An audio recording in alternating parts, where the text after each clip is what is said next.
Hey everyone, it's Mark Hespin from On the Mark on News Talk 1070 KHMO. Follow me on Twitter, on Instagram at Mark Hespin. And of course, follow the show on Facebook. Just search On the Mark KHMO on Facebook.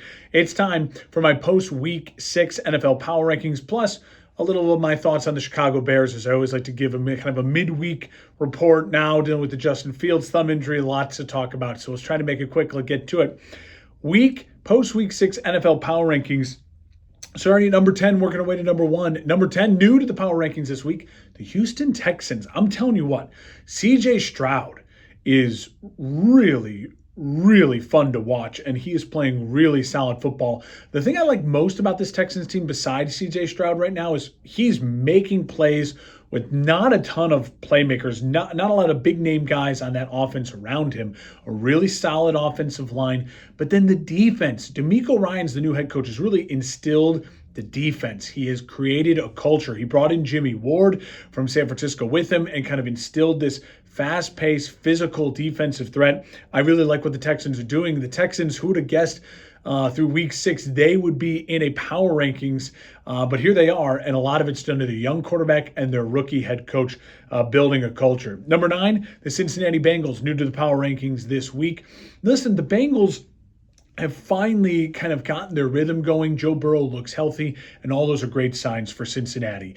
Cincinnati is absolutely right now a team that can make noise in the playoffs. We know they can. We know who they are as a head coach and quarterback combo, and how dangerous they can be when Joe Burrow is healthy and playing well. The defense stepping up. Listen, it was an ugly game against Seattle, but they found a way to win that game against a very talented Seattle football team at home. Bengals are moving in the right direction, and they're slowly moving up the power rankings as well. Ravens coming in at number 8. They move up a spot this week. Listen, Baltimore is the team that if they can just catch the football, man, they could have quickly become one of the elite football teams in the AFC. Lamar Jackson playing really good so far. Overall, I'll just say this about Baltimore. When they're not playing in the division, they really look like they can beat anyone. People would argue, oh, how do you put Baltimore ahead of, a Pittsburgh or some other teams that maybe have beaten Baltimore? I'll say this. I think a lot of it comes down to Lamar Jackson. A lot of it comes down to the fact that I just think that these playmakers eventually find their groove, find the rhythm. They can't keep having as many drops as they possibly could. And they looked really good this week. Justin Tucker, you want to turn a lot of those field goals into touchdowns, but they're still finding a way to score, put up points. I like Baltimore. They're not on the elite of the AFC yet, but they're knocking down the door. Jaguars at number 7, same spot as they were last week. Listen, the Jags, again, finding rhythm, finding a way to get their quarterback moving and to get Trevor Lawrence moving. Now he's nicked up his knee, and he's got Thursday Night Football coming on up. So can they find a way to win games without him? Let's hope so. I really like the Jags overall as a team, where they're headed. Their schedule's still very workable. They're coming in at number 7. Dolphins at number 6. Some people may argue this a little low for the Dolphins. I think it's right where the Dolphins need to be. The Dolphins are an offensive juggernaut. Their defense is playing good and has shined at moments. Mike McDaniel's extremely well-coached football team with Vic Fangio as well. But I just still don't know if I trust the Dolphins in January football, in December football, on the road. Right now, it's fun to watch the Ferraris run around at high speed, and they have a ton of speed, and they're playing to their strengths, which is good. It's smart. But are they a top 5 team? Not yet for me. The Bills at number 5. I'm still trusting in the Bills. I'm still trusting in Josh Allen. I know the defense has a lot of injuries. Matt Milano is gone. They're thin at the running back position. But Josh Allen's been playing really good football. I know it was an ugly win, Sunday Night Football. They were coming back from London. They found a way to win that game against a very desperate Giants team that was playing with a backup quarterback. I'm not panicking yet if I'm the Bills. I will just say I think the Bills are a team that needs to be aggressive at the trade deadline. They need to find another weapon. They need to find some depth on defense. They need to be aggressive at the trade deadline. That would make me feel more comfortable as a Bills fan. 49ers, they fall a spot. They're at number 4 this week in the power rankings. Listen, you lose a game on the road. Nothing to panic about. You're a little beat up right now. Nothing to panic about. No dramatic season-ending injuries. I will say this, though. Brock Purdy, it was the first time that it really looked like, man, when they needed Brock Purdy to just kind of step up and help them find a way to win a game, he couldn't do it. And now people argue, well, he got him into field goal range. The kicker missed the kick. I'm saying you need your quarterback to step up and win your game. That's a touchdown drive. Don't put the ball in the hands of the kicker, on the foot of the kicker, right? Niners are still very good. Niners are still a Super Bowl team.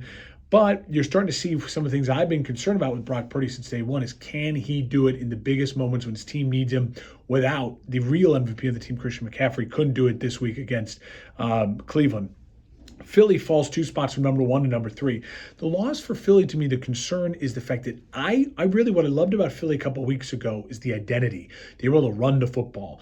In the end, this was a close game, and they got away from the run. They put it in Jalen Hurts' hands, and, he had a bad night and had some turnovers that were costly. And where's that run game? Where is that ability to just line up, pound the football, go on a 12-play drive and dominate with your really good offensive line? They lost Lane Johnson that game.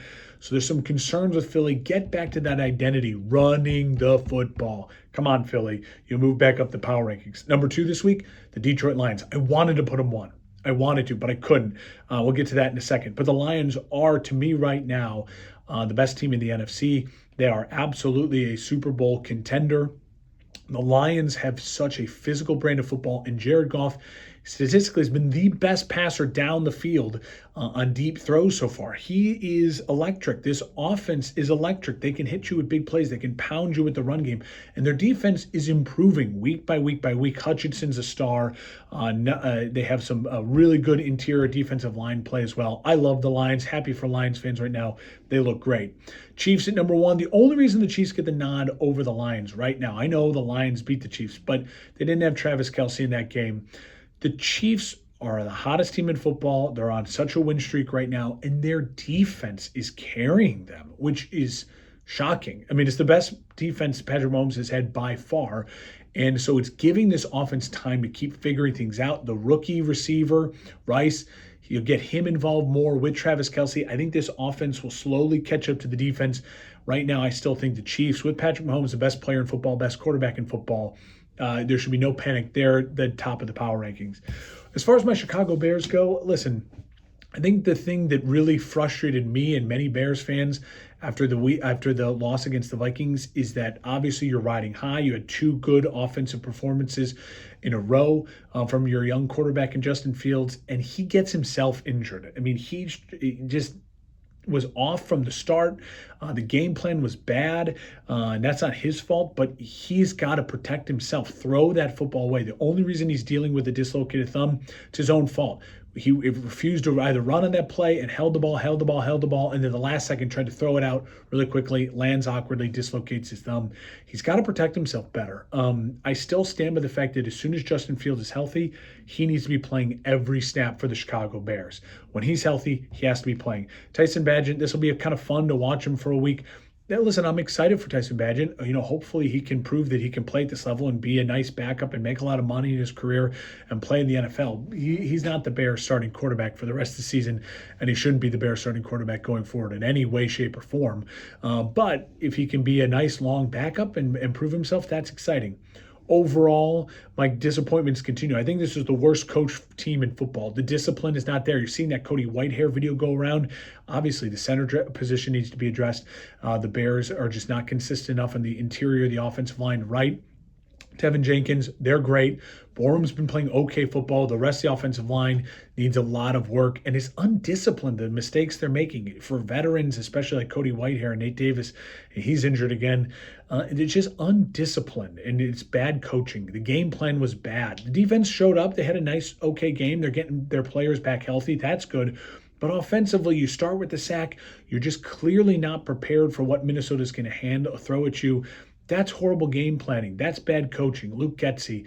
The list goes on and on and on. Right now, if you were to make me, talk about the Bears in the future, listen, I think they have a chance against the Raiders. They're at home.